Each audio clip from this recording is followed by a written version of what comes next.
The lights dim, the previews end, and then nothing. In 2020, for the first time in over a century, movie theaters worldwide went dark. The smell of popcorn vanished, the bustling ticket lines disappeared, and Hollywood faced a financial nightmare unlike anything in its history. But even before the locks clicked on theater doors, studios had gambled hundreds of millions on blockbusters that were doomed to fail spectacularly. Today, we're counting down the 13 most expensive Hollywood disasters of the COVID year. Films that lost more money than most of us will see in a lifetime, with studio executives still waking in cold sweats at the mere mention of their names. What happens when a $200 million investment returns pocket change? When marketing budgets larger than small countries' GDPs result in empty theaters and streaming services struggling to justify the cost? You're about to find out. These aren't just flops. They're cautionary tales written in red ink, colossal miscalculations that changed how movies are made and distributed forever. Let's begin with Disney's epic gamble that backfired in spectacular fashion.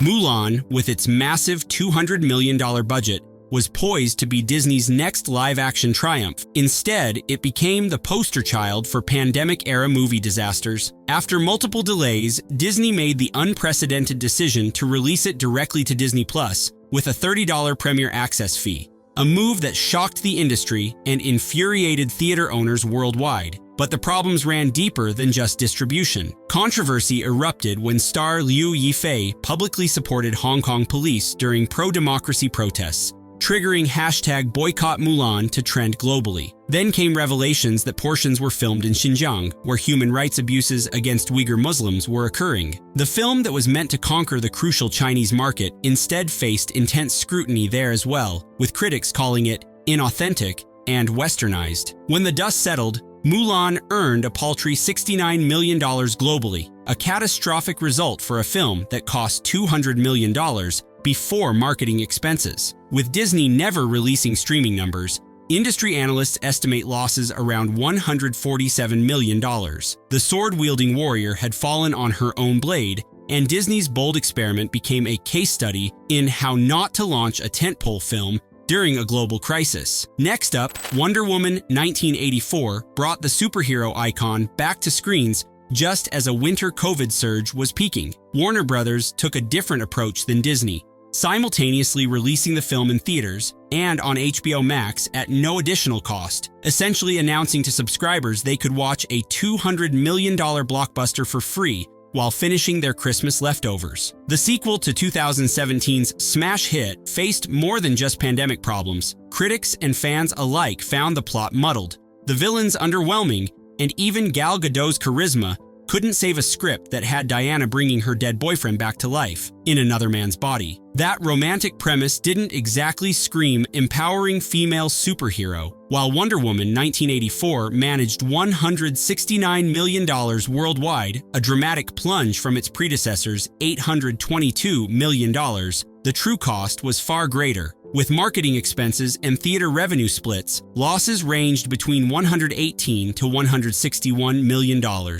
Warner's decision to prioritize HBO Max subscriptions over box office made financial sense long-term. But Wonder Woman's invisible jet had crashed and burned in spectacular fashion. Perhaps no filmmaker faced the pandemic with more stubborn determination than Christopher Nolan. His mind-bending thriller Tenet became a test case for whether audiences would risk COVID exposure for the cinematic experience. Warner Brothers spent $200 million on production and another $200 million marketing what was essentially a complicated time inversion heist movie that many viewers needed multiple viewings to understand. Nolan insisted on a theatrical-only release, convinced his film would save cinema itself. Instead, Tenet became a financial disaster that proved even A-list directors couldn't overcome a global health crisis. Despite opening in theaters when many remained closed or at limited capacity, the film managed $360 million worldwide, a number that would be impressive for most movies, but disastrous for one with $400 million in combined production and marketing costs. Warner Brothers lost tens of millions and, more importantly, learned a harsh lesson that would influence their subsequent decision to release their entire 2021 slate simultaneously on HBO Max. Tenet wasn't just a box office disappointment. It was the movie that showed Hollywood that pandemic rules applied to everyone, even visionary directors with blank check budgets. Not every 2020 flop can blame the pandemic. Universal's Dolittle was a disaster of its own making, hitting theaters in January before COVID became a global concern. With a bloated $175 million budget, this bizarre reimagining of the Doctor Who Talks to Animals starred Robert Downey Jr. in his first post-Iron Man role, a decision that should have been a slam dunk, but instead became a punchline. Production troubles plagued the film, with extensive reshoots and a director reportedly sidelined as the studio scrambled to salvage their investment. The result was a tonally confused mess featuring Downey Jr. speaking in an inexplicable Welsh accent while performing an emergency procedure to remove bagpipes from a dragon's rectum. Yes, that actually happens in a family film that cost more than most Oscar winners combined. Critics savaged Dolittle, audiences stayed away, and the film limped to a $77 million domestic total before theaters began closing. With marketing costs, the estimated loss approached $100 million.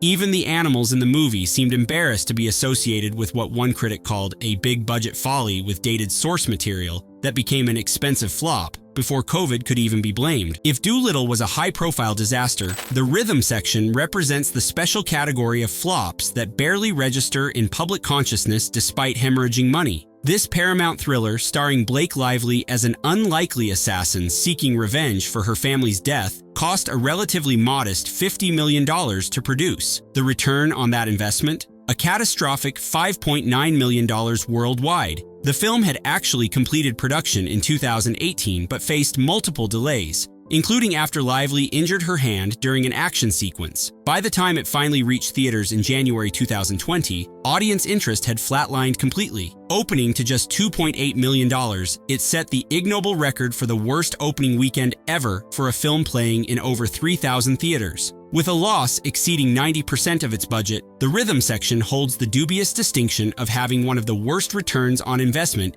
in modern Hollywood history. Not even the combined star power of Lively and Jude Law could convince audiences to care about a generic revenge thriller that critics dismissed as derivative and forgettable. Sometimes the biggest failures are the ones that vanish without even making enough noise to be remembered. Birds of Prey proved that even the most popular characters can't guarantee success when audience connection is missing. This Harley Quinn-centered spin-off cost Warner Brothers around $85 million to produce, relatively modest for a superhero film, but failed to capture the cultural zeitgeist or box office magic needed to turn a profit. Officially titled Birds of Prey and the Fantabulous Emancipation of One Harley Quinn, a mouthful that theaters later shortened to simply Harley Quinn in a desperate marketing pivot. The film suffered from confused messaging. Was it a team-up movie? A Harley solo outing? A feminist action comedy? Audiences couldn't quite tell, and despite Margot Robbie's committed performance, the film opened to a disappointing $33 million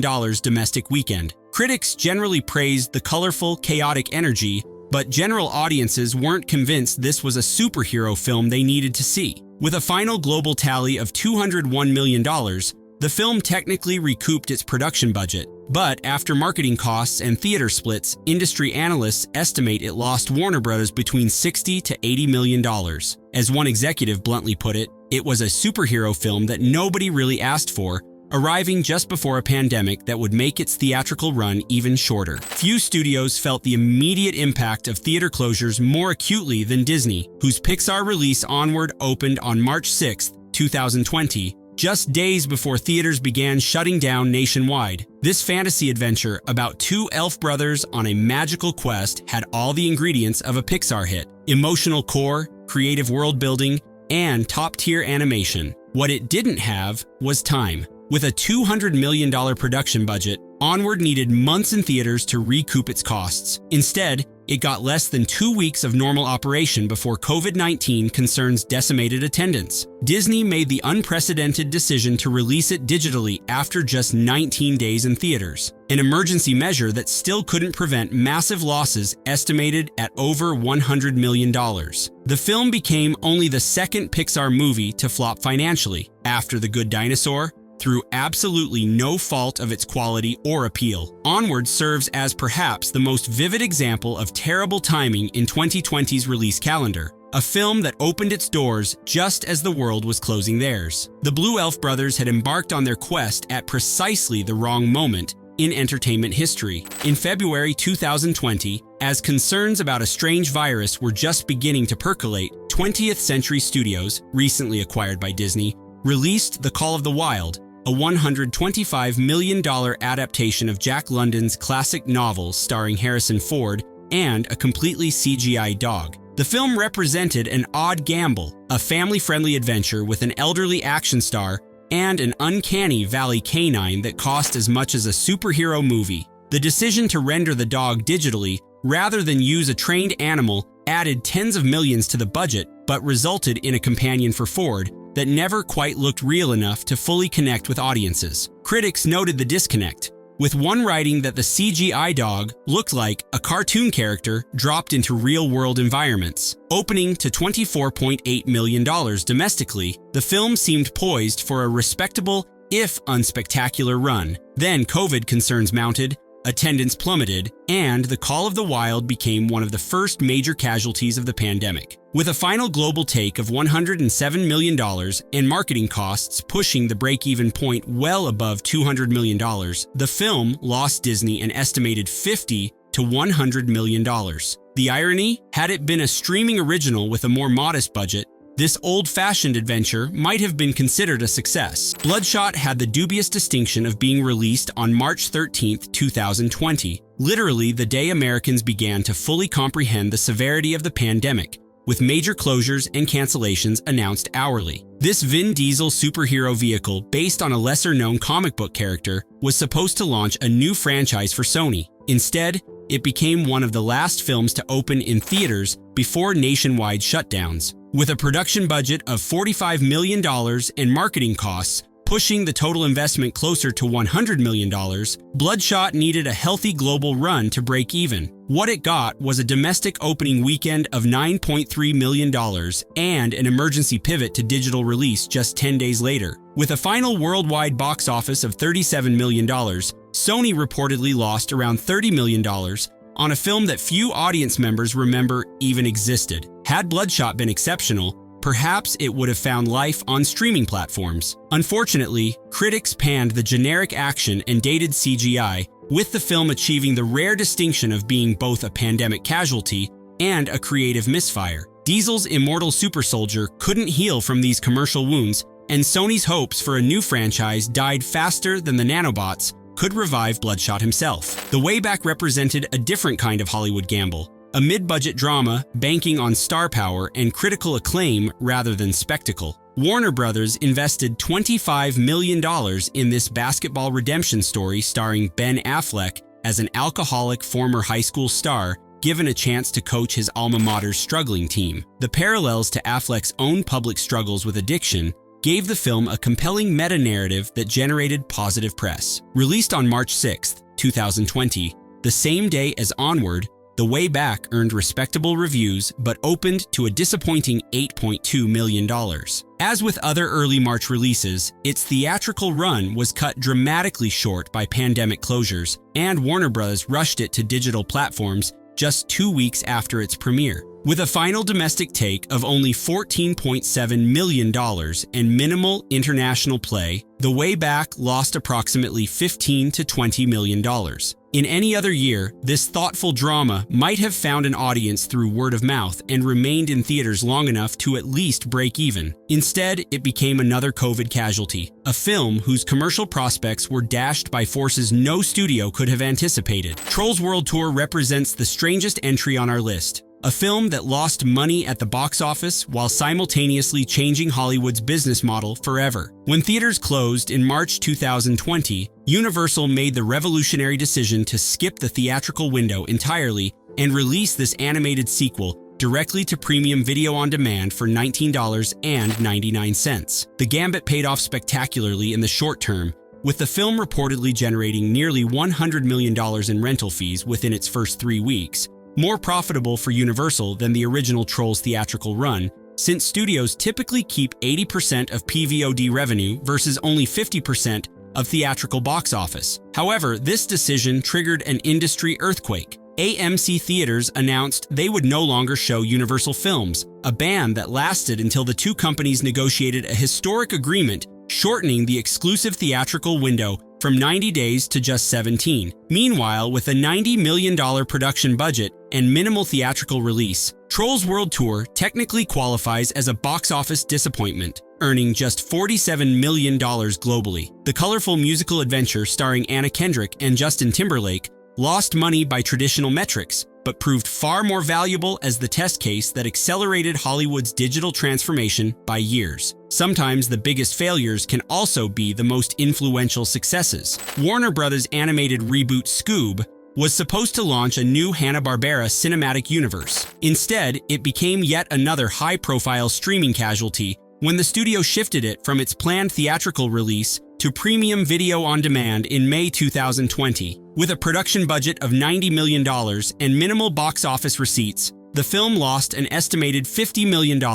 Beyond pandemic complications, Scoob suffered from an identity crisis that plagued many animated reboots. In attempting to modernize the classic mystery-solving gang for a new generation, while simultaneously appealing to nostalgic adults, the film satisfied neither audience completely. Critics noted that the charm of the original series had been diluted by generic animation and a plot that seemed more concerned with setting up future franchise installments than telling a compelling story. The film's bright, colorful aesthetic and famous voice cast, including Will Forte, Zac Efron, and Amanda Seyfried, couldn't overcome a fundamental disconnect with what made Scooby-Doo endearing in the first place. As one reviewer put it, the film failed to connect with audiences despite the recognizable IP. Even Scooby's famous catchphrase, "Roo-row," couldn't capture the magnitude of this particular mystery machine breakdown. In a year of surprising flops, I Still Believe stands out as perhaps the most unexpected. This faith-based romantic drama from Lionsgate,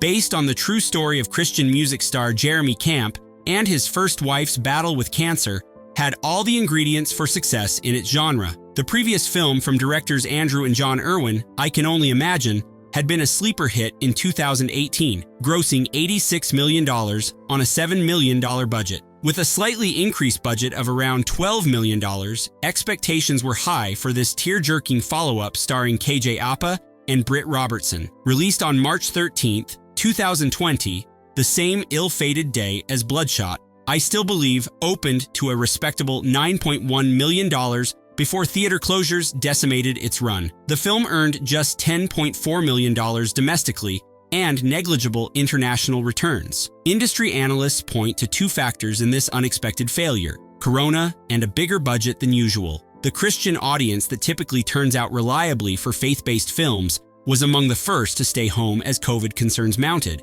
and the increased production and marketing costs meant the break-even point was much higher than for typical films in this genre. What should have been another inspirational hit instead became a cautionary tale about releasing a niche film at the worst possible moment. As we survey the wreckage of 2020's box office disasters, one thing becomes clear: Hollywood experienced a perfect storm of catastrophic proportions. Some films were creative misfires that would have struggled in any year, while others were potential hits derailed by the most disruptive global event in modern entertainment history. What's fascinating is how these failures collectively forced an industry resistant to change to evolve more in one year than in the previous 20. The pandemic didn't just empty theaters, it shattered Hollywood's traditional business model. The 90-day theatrical window, once considered sacred, collapsed under pressure. Studios that had resisted streaming platforms suddenly launched their own services or struck unprecedented deals with existing ones. And films once destined exclusively for the big screen found themselves premiering on living room TVs worldwide.